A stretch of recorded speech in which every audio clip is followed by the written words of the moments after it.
PSLE is coming. Can you solve this 2016 PSLE math question? And the question goes, a string of beads on a table is partly covered by a piece of cloth as shown.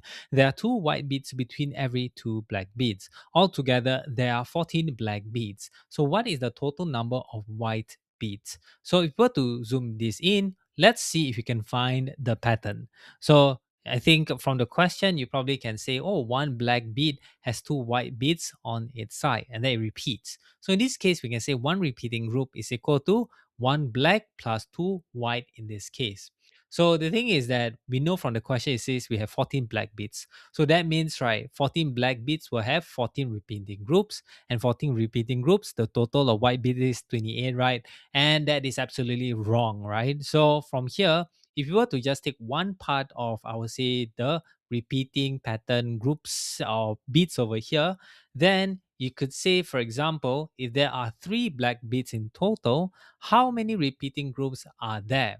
And in this case, you probably say, oh, there's one, there's two, that's it, not three, right? So there are two repeating groups because there is an ending bead at the end, which is similar to what we see in this image.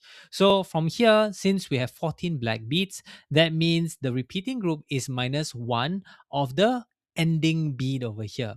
So that means since there are 13 repeating groups, the total number of white beads will then be 13 times 2, and the answer is 26. And that's how you solve this PSLE math question.